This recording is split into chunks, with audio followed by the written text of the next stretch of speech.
Hi again, everyone, and welcome to another episode of Alumni Chats, a weekly podcast featuring alumni from the Department of Broadcasting and Journalism here at Western Illinois University.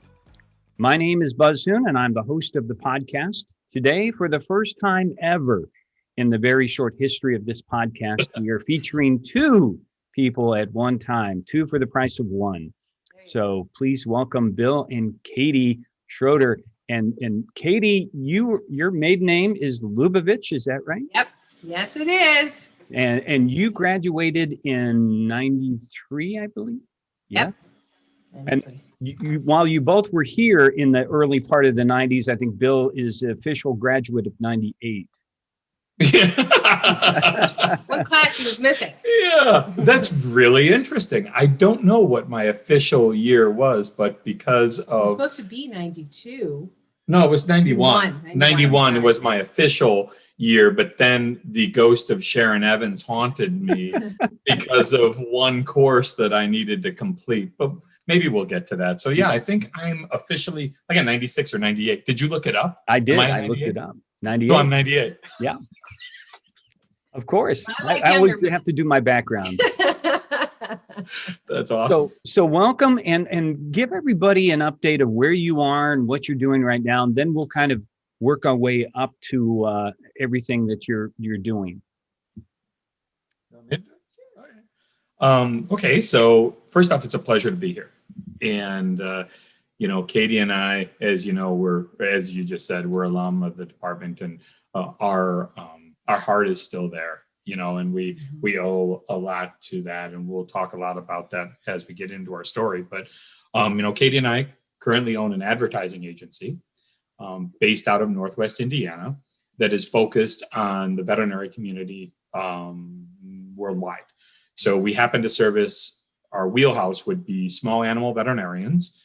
And the focus of the agency is to develop messaging and tools for them to reach people within their market.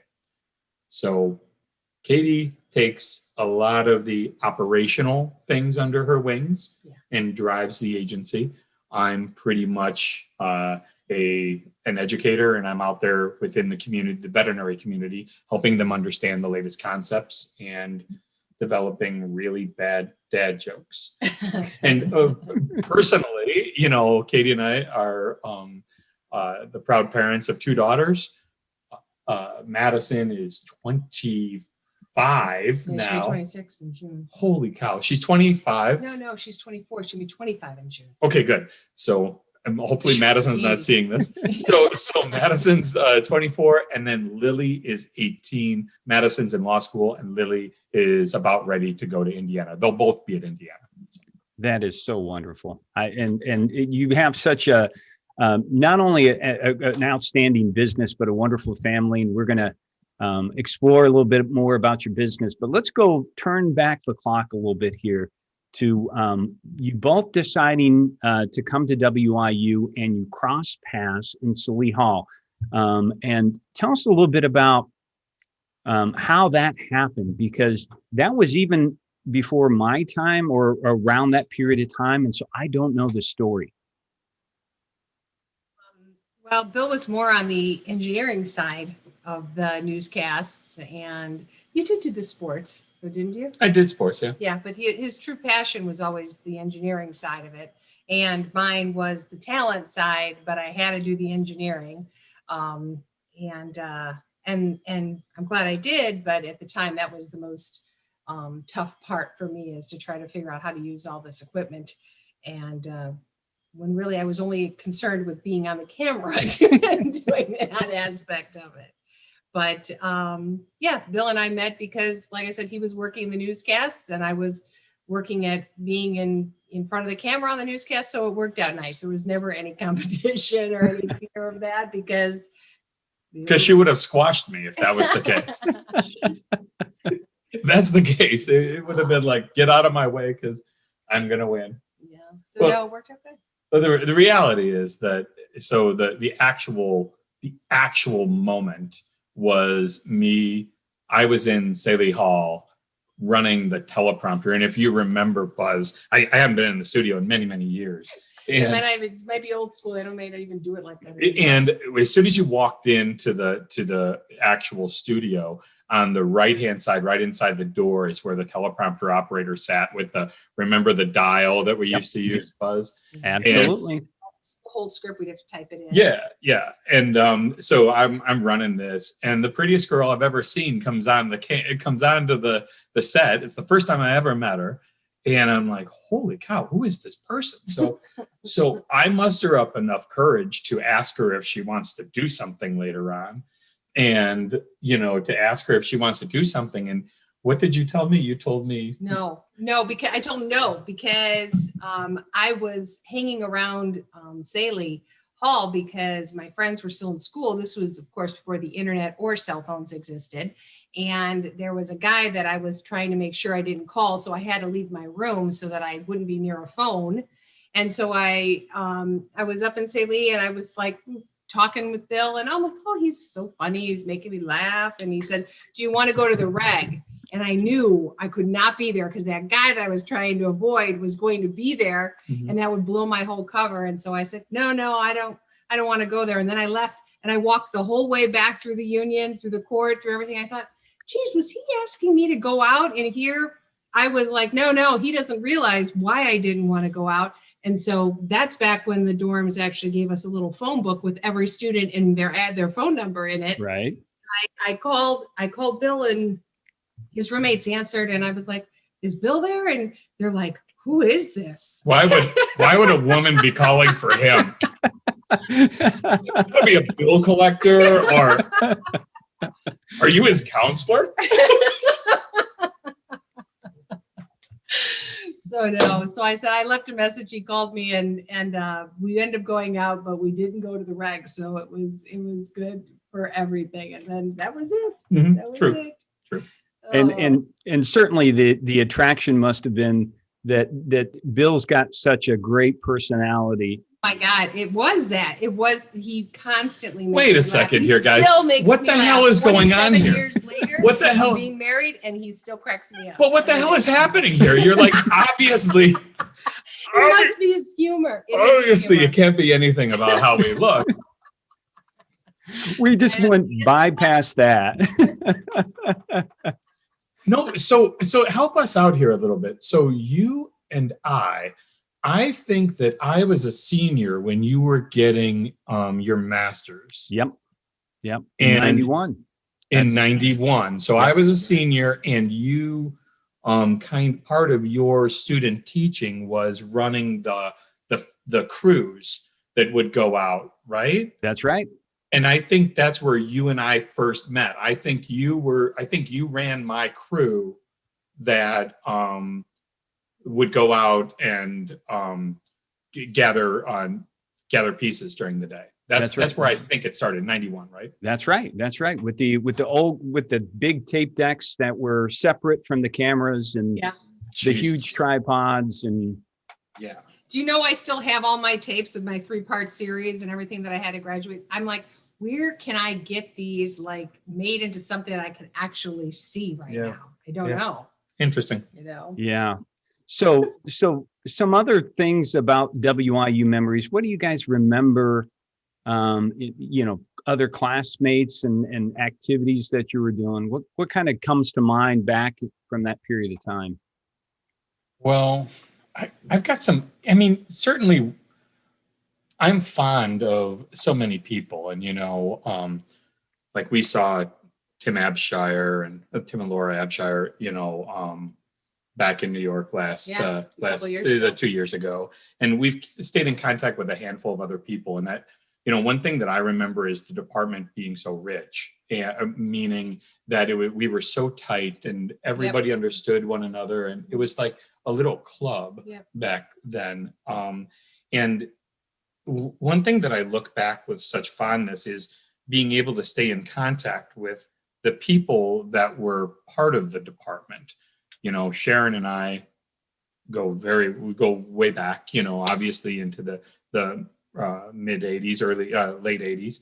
And Sharon's called my mom and told, she's called my mom on me, because, and I mean, she really had this really big role. But, there's a funny story with Sharon and I in that Sharon's accent. I don't know. I just, it involves Sharon's accent. Well, I'm a senior, right? And I visited Sharon's office there to just hang out or say something or whatever, get yelled at for something that I had done, and, or not done probably.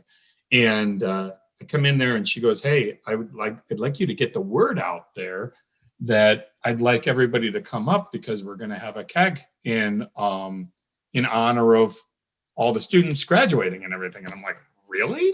Like, are you serious?" And she goes, "Yeah, we'll have a keg." And I go, "Oh, okay." And she said, I can see her like it is like yesterday, sitting with her legs crossed, sipping on a Diet Coke and salting a green apple. And she's sitting there, and I said, "Okay." So I gathered everybody together. I'm doing that whole telephone tree thing. And I go, "Hey, Sharon's going to have a keg for us." And everybody got there, and, people were showing up on like a Friday afternoon towards graduation time. And out comes this cake. And I'm like, "Where's the keg?" And she's like, "Oh, I said keg, cake." And I'm like, "I heard it as keg." So I had probably 40 people that gathered Very around. disappointed people. Yeah, that had a really good for a beer. piece of Hy-Vee cake. No, but it was really good. So how about you? What's your coolest memory of? No, I think we with Roger Sadler, we did Macomb Magazine, which is the first time that the university had done a talk show. Yep. So I got to be the host of it, and he's like, "You're just the girl that I would want to be on this." The first time that we try it out, and that was so fun. And I mean, I look back at we would have the florist come and do things, and sometimes now I'll still see small time towns when we're traveling doing their talk show, and I'm like, I could have done this here because I could have made it in this town. Because this reminds me of me doing stuff at Macomb Magazine when we were just trying it out, and it was so fun, and it was just a different way to learn how to get away from having to have that teleprompter in front of you and being able to have a conversation and ask the questions that you really want the answers to. Yeah, what I remember about that class of students is that you were trying to go off in so many different avenues of exploration, trying to find out what you might be interested in doing. And it wasn't just news. Some people were starting to get involved with more sports. The Macomb Magazine. It seems like, did you guys do a game show? Were you involved in anything with any other type of? It just seems like there was a lot of exploration in trying to produce programming that was different, alternative. There was. I think we were right. Katie certainly in those 2 years after I left, because I left. I was supposed to graduate, like you said, in 91, and I had a contract signed to go into the Marine Corps. So I had to go. That's how that whole one class thing happened. It wasn't just like stupidly bailing. It was just like I was short and I had to go. And then when I got out of the Marine Corps, I had a family. So it wasn't, that's how it filled in. But so in those 2 years when Katie was still in school, there was a lot of stuff that happened. But like when I was there, I recall like a very strong interest in like some of my friends with like meteorology and wanting to push the envelope there. Mm-hmm. Yeah. We, I know from I think it was my senior project, tanning beds had just come out. This was another new thing. And so of course I had to sign up for that. And I would go to these tanning sessions, and we all had to do our senior project.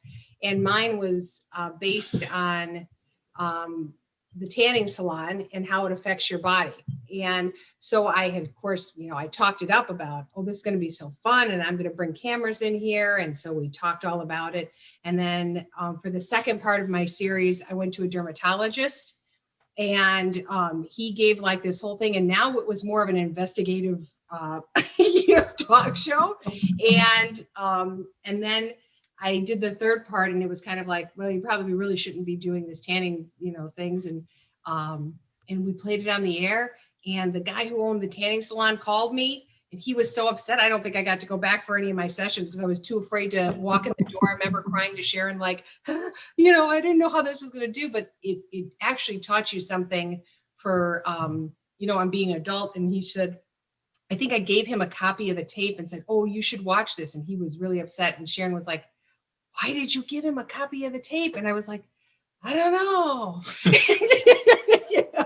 But I never would have done that kind of thing again. So there's a lot of things that you learn in college and you're like, I'm going to take that information and I'm never going to put myself back in that same, state and like have the guy see the news or, program about him, before it goes on the air. That's a great story. After you graduated from WIU, Bill, you went into the Marines, and then Katie, you went off and worked in radio. Is that right? Yep. Yeah, we were engaged my senior year, and I graduated in May, and we got married in October. So I worked right after I graduated in a Northwest Indiana AM FM radio station. As a reporter, as a news anchor, and then they moved me over to the FM side to do the midday and then the news. And I think we got married, and I think in December or January of that year, I ended up turning in a cassette tape resume to Chicago, to Metro Traffic, to try to do traffic. And it looked out for me that one of the people that was doing MAQ and WLS and all these other things on the AM side was actually going on maternity leave. So I got to work the overnights, and it led right into a full-time job. And I did that, and I actually got to work at Comiskey Park and they were doing traffic during the 7th inning of every game. So I was seeing more baseball than I think I'd ever seen.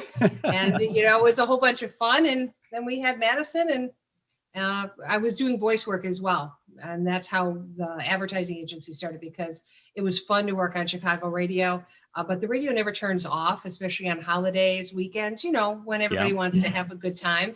So I had to find a way to do the thing that I enjoyed doing, but not necessarily have to drive downtown for it and work crazy hours. So how did you get started with your business? Because I think that, and tell a little bit about how that got started and why you decided to do what you did. Well, I also during college, I worked at WIUM, which was the radio station there, and it was in the building next door to Saley. And I would do a program. They used to run a program for the blind people that it would have a radio in their house. And so you would sign up to read newspaper articles or books or whatever. And it was fun. It was a fun thing to do. And it was, was helping people. So I took that kind of information of, how can I use this reading voice and do things? And so I started to write scripts and get hired for voice work for advertisements or ways to promote products and services that a business has. And then I'm like, you know what? Everybody needs a message on hold program for their telephone because every business has something to say. So I started voicing those, writing those, and doing that. I worked in a sales position for that kind of a company. And then I ended up starting my own company, and I was doing that. And it was growing much faster than I could handle. Plus we had Madison at that point, and Bill had his own company. And it was one of those situations where we know how to do what I'm doing both together. We can grow a lot faster doing this. And so Bill took on the sales aspect of it, and I did the writing and the recording and what? Well, I mean, it's hard for me to so that's kind of how it went. What am I missing? Well, you're missing the point where I had my own company and we came to like an intersection, right? And when you're really passionate about something, you think that your thing is the only thing and you better be in back of it, right? Yeah. And Katie was trying to grow this business, and literally I can see her sitting on the couch dialing for dollars, Yeah, like out of a phone book, out of a phone book, like sitting with the phone book, like yellow pages. right. And like calling businesses and like hanging up, and they're hanging up on her and all this kind of garbage. Right. And I literally said to her one day, I go, okay, so we got some choices here.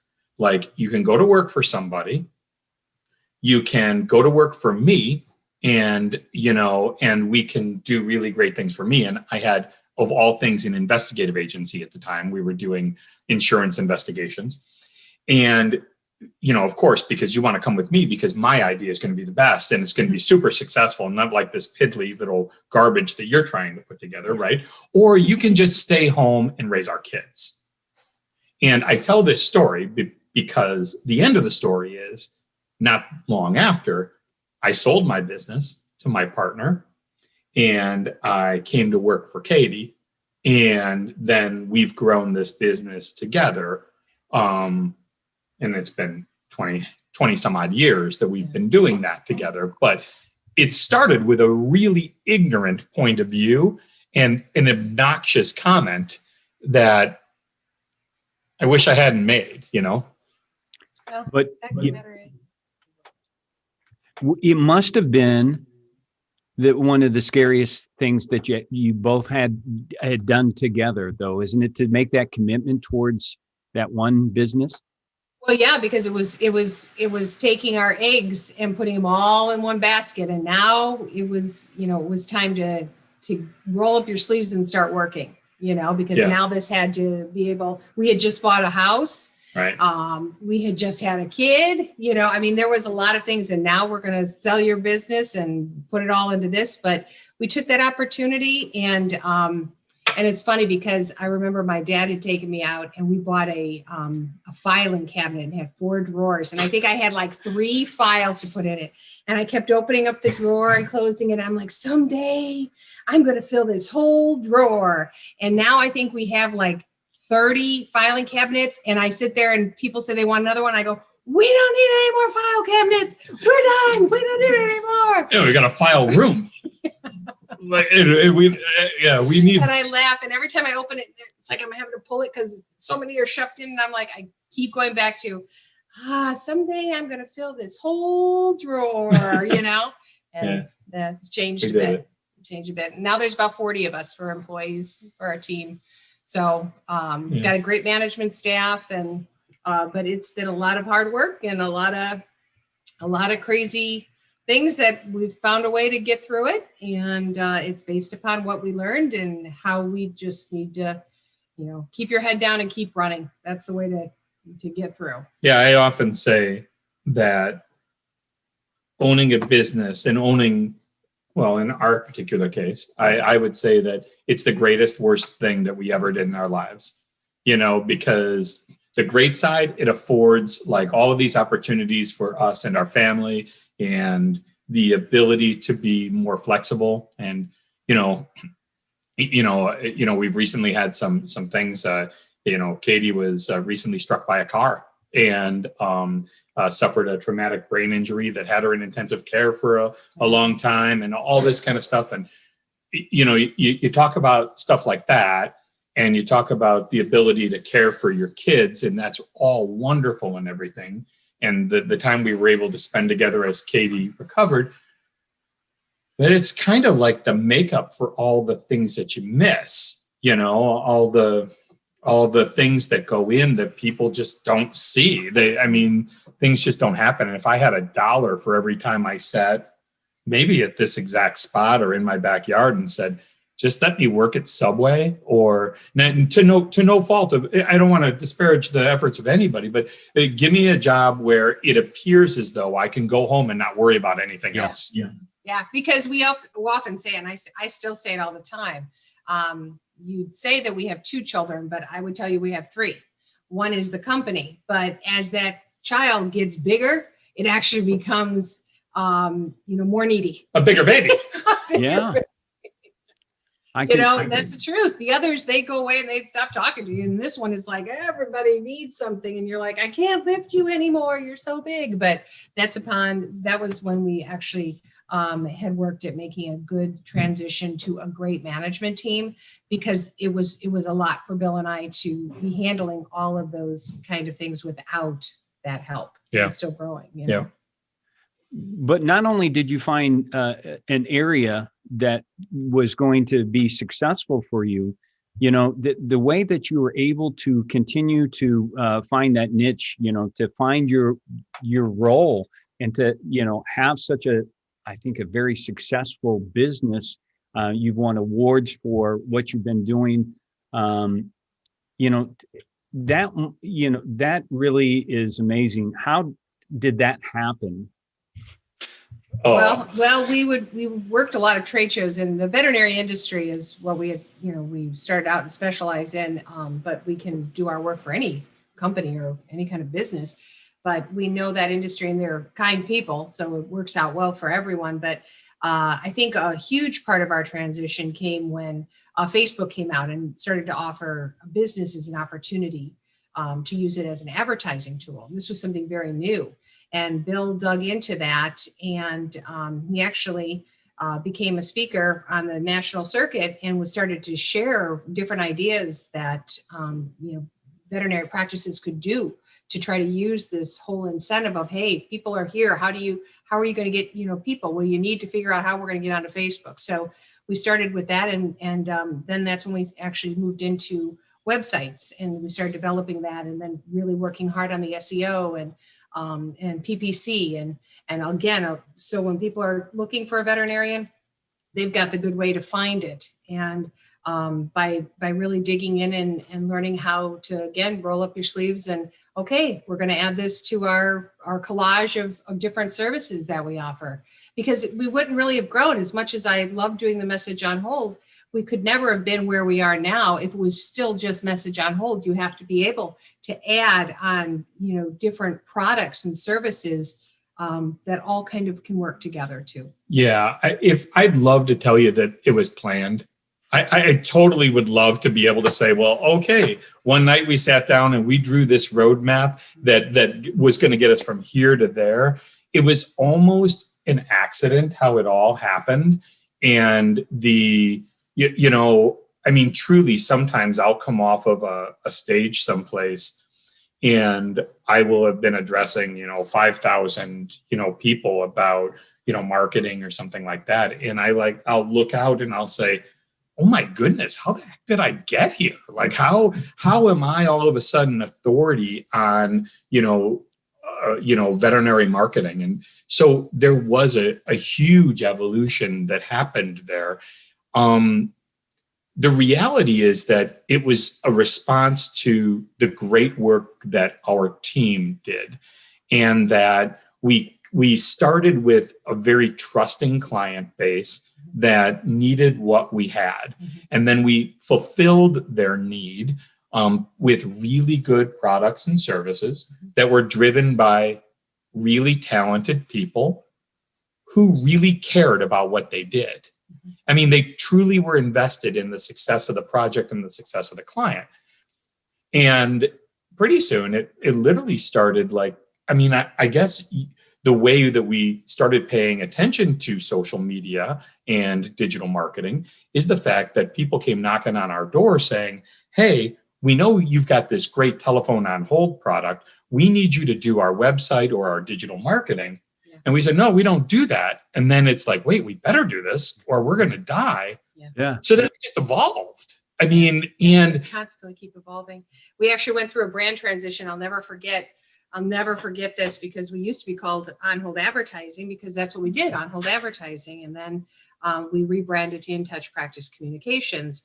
And, you know, we bought this, you know, this was a slow, long transition. And then we bought this huge trade show booth, and it had our name on it. And it was like, okay, wow, it's so exciting. And this veterinarian walked up, and he's like, this is during the brand change. Yeah, during the brand change. And he walks up to me and he's like, listen, I hear what you're saying, and I really believe in everything that you're telling me.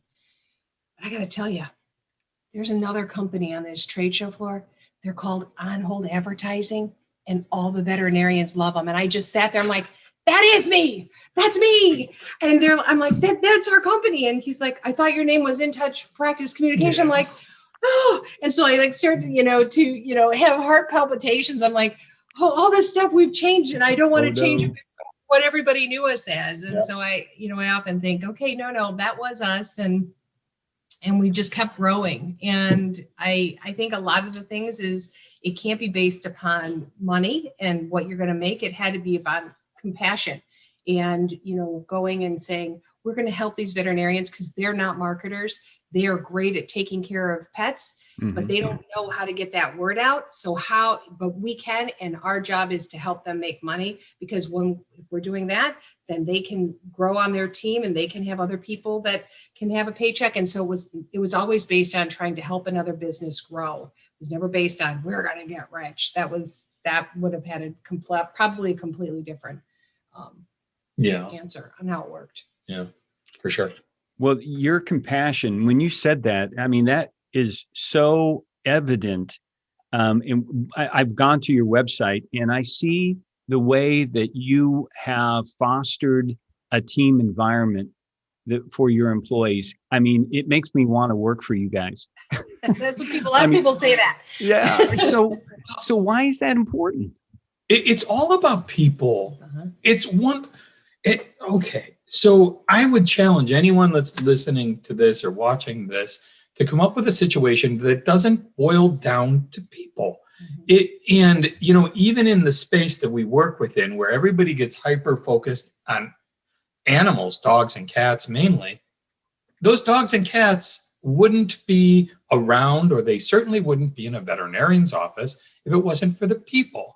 If we don't realize that everyone is here and we need to focus on the impact that our products and services have on each other, well, then we're missing a huge opportunity. So I would say that a huge part of our success has to do with the people that are around us. And it is very natural for us to celebrate them. I mean, it would feel weird if we didn't. So it's much more about them than it is about Katie and I. Like, that ship has left the station. Left the station. It used to be that way, but not anymore. Yeah, like I get read into things that I don't even know what the heck is going on sometimes. I'm like, okay, I guess. And so it feels good. It feels good to be in that position. Well, you certainly celebrate your employees, and it's so evident, as I said, that it makes it seem like a great organization to be a part of. Let me ask you, hopefully our students watch this, and I'm sure as if we went back in time and could say to Katie and Bill, back in the late 80s, early 90s, this is what's going to happen to you. What are some recommendations that you would give to students in today's market? Okay. So the real story and the way we got into veterinary medicine is because we focused on a market that we didn't like. It was a market where people were notoriously beating us up and doing things that, are just completely, I don't know, they were mistreating us. Okay. And I fired some principals in that market, meaning I had a huge client and I said I didn't want to do business with them anymore. And we had 7 veterinarians that we enjoyed working with. I mean, we only had 7 and we really liked working with them. And we decided to stop doing business in that other market and put all of our eggs in the basket because they made us happy. And because at the end of the day, I felt like I was doing something good for them and with them. And it made me feel more whole. It made us feel more whole. And if you talk about people and talk about people getting behind something, You can have all the balance sheets you want. You can have all the slogans, but if there's not a meaningful impact that comes from what they do, there's a huge missed opportunity. So I would say follow what makes you happy. Certainly follow what makes you happy. And if you think you know where you're going, you're completely crazy. So stop that expectation. Amen. And along the same lines, you can be happy, but make sure you get compensated for what you're worth. Do not let the consumer's budget dictate your value. Instead, make sure you're doing a quality, you're developing quality work, whether it be work product for a newscast or you're actually creating or contributing to a saleable product. And make sure it's a quality product and it's fairly priced, but you are being compensated for your expertise.